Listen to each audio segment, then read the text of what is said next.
Hi everyone, welcome to the Italian GCSE evening PowerPoint presentation, which is going to give you more information about the Italian GCSE course. So first of all, why study Italian?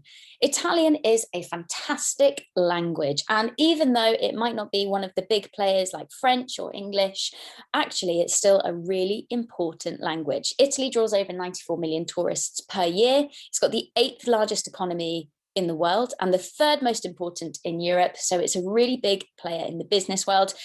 And of course, if you enjoy studying literature, arts, cinema, fashion, cuisine, philosophy, religion, it's a really amazing subject that will sit beside your other GCSE option choices.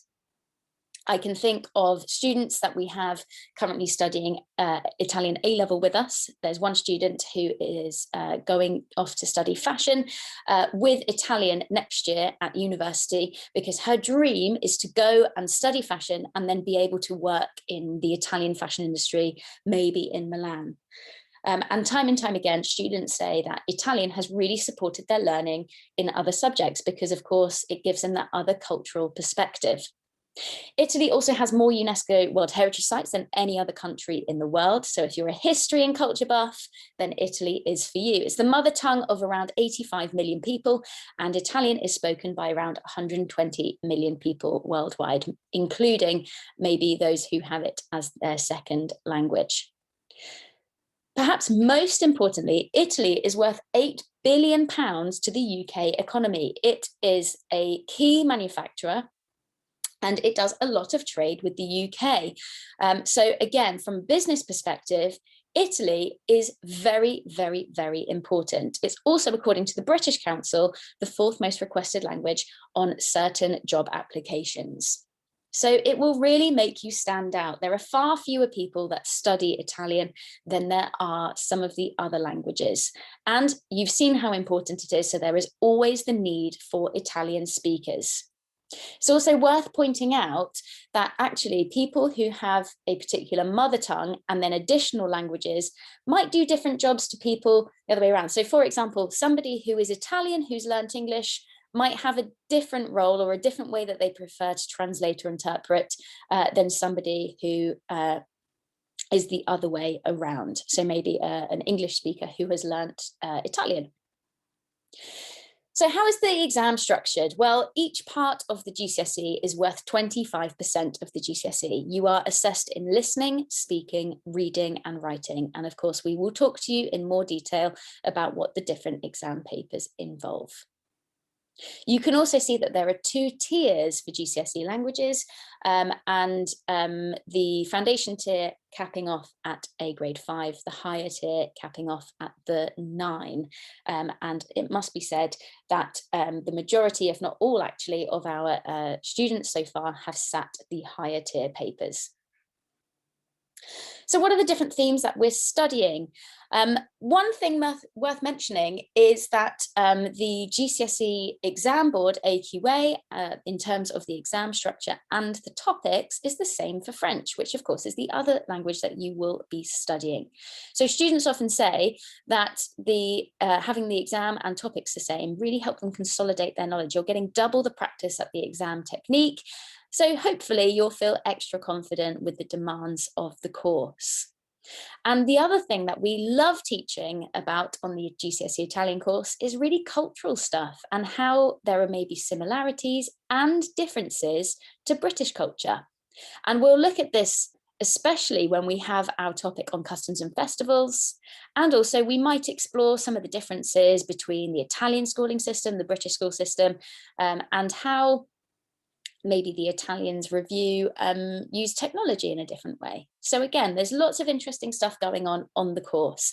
And this only gets extended onto the A-level course. And having a look at this list, hopefully you feel a bit reassured that there's a few familiar topics even than what we've been studying at Key Stage 3. Talking about my family, talking about my free time, and as you carry on after the summer exams, we'll also be looking at school as well. The most important thing though, when we learn a language, is we have to take it out of the classroom and into the real world, because that is where languages come alive. We can't wait to be able to offer our next study trip to Italy. It's a fantastic week. We go to Tuscany, students stay with Italian families. Of course, these Italian families have been working with us for many years now, and all of them undergo rigorous checks such as police checking, for any of you who may have thought of that as a question. During that week, we stay in the beautiful walled town of Lucca. We do a day trip into Florence, and we do an afternoon in Pisa.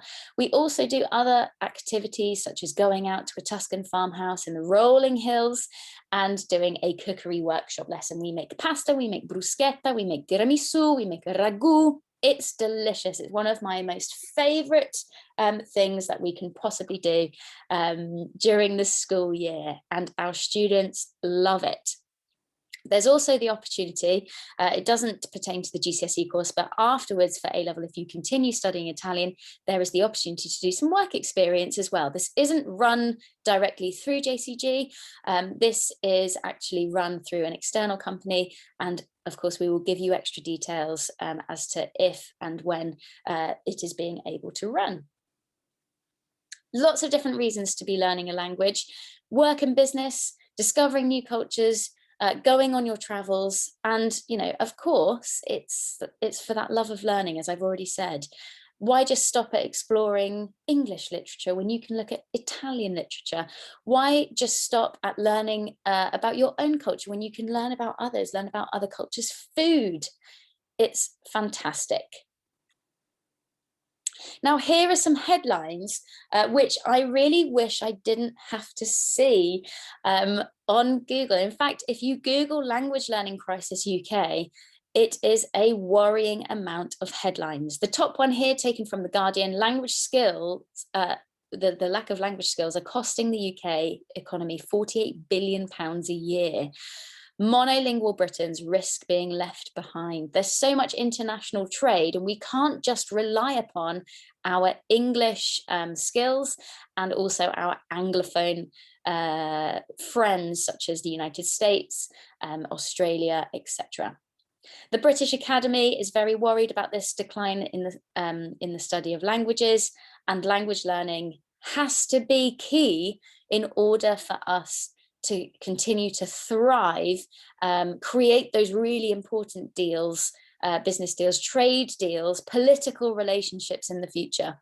And the graph here, which some of you may have seen before because I've shown it to our cohort recently, shows how far behind the UK is dragging behind the rest of Europe when it comes to young people in Europe being able to read and write in 2 or more languages.